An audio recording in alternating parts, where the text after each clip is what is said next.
வணக்கம் நண்பர்களே, நான் Manikandan. This is Mani's travels with hope. இது மாதிரி தொடர்ந்து பல வீடியோக்கள் வரப்போது. அதுக்கு நீங்கள் செய்ய வேண்டியது எல்லாம் நம்ம சேனலை சப்ஸ்கிரைப் பண்ணி ஆதரவு கொடுக்க வேண்டியது மட்டும்தான். இன்றைக்கி இந்த வீடியோவில் நம்ம பார்க்க போகிற விஷயம் என்ன அப்படின்னா, வந்தே பாரத் ரயில்கள் இந்தியா முழுவதும் 55க்கும் மேற்பட்ட வந்தே பாரத் ரயில்கள் இருக்கிறது. அதிலும் குறிப்பாக தெற்கு ரயில்வேவின் சார்பாக நிறைய வந்தே பாரத் ரயில்கள் இயக்கப்பட்டு கொண்டிருக்கிறது.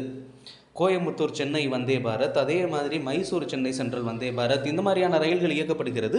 சென்னை எழும்பூரிலிருந்து திருநெல்வேலிக்கும் வந்தே பாரத் ரயிலானது இயக்கப்படுகிறது. சென்ட்ரலிலிருந்து விஜயவாடாவுக்கும் வந்தே பாரத் ரயில் இயக்கப்படுகிறது. இது தவிர்த்து கேரளாவில் 2 வந்தே பாரத் ரயில்கள் தெற்கு ரயில்வேவின் சார்பாக இயக்கப்பட்டு கொண்டிருக்கிறது, காசர்கோடுக்கும் திருவனந்தபுரத்திற்கும் இடையில்.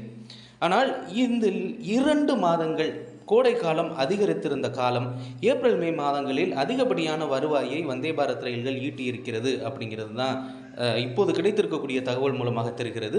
கிட்டத்தட்ட 20 கோடி ரூபாய் அளவிற்கு இந்த 2 மாதங்களில் மட்டும் வந்தே பாரத் ரயில்கள் மூலமாக வருமானம் அப்படிங்கிறது கிடைத்திருக்கிறது.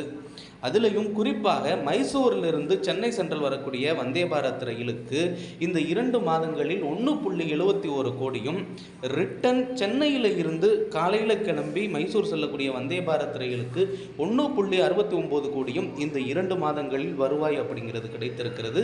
இதற்கு தவிர்த்து கோயம்புத்தூர் சென்னை சென்ட்ரல் வந்தே பாரத் ரயிலுக்கும் நல்ல வருமானம் அப்படிங்கிறது கிடைத்திருப்பதாக தகவல்கள் கிடைக்கப்பட்டிருக்கிறது. கிட்டத்தட்ட 90லிருந்து 95 லட்சம் ரூபாய் வரைக்கும் இந்த 2 மாதங்களில் கிடைத்திருக்கிறது.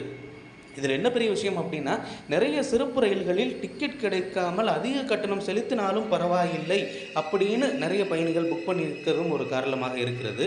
இப்படி அவர்கள் மீது சுமையை திணிப்பதற்கு பதிலாக வந்தே பாரத் ரயில்களில் வருவோர்கள் வரட்டும், ஆனால் அதிகப்படியான சிறப்பு ரயில்கள் இயக்கினால் இன்னும் நல்லா இருக்கும் அப்படிங்கிறது தான் மிகப்பெரிய உண்மை. இந்த வந்தே பாரத் ரயில்கள் மூலமாக தெற்கு ரயில்வேவுக்கு அதிகப்படியான வருவாய் கிடைத்திருக்கிறது. அதிலும் முதலிடமாக அதிக வருவாய் கொண்டு இயங்கிய ரயிலாக 2 மாதங்களில் மைசூர் சென்னை சென்ட்ரல் ரயில் இருப்பது அப்படிங்கிறது ஒரு பக்கம் பார்க்கப்படுகிறது.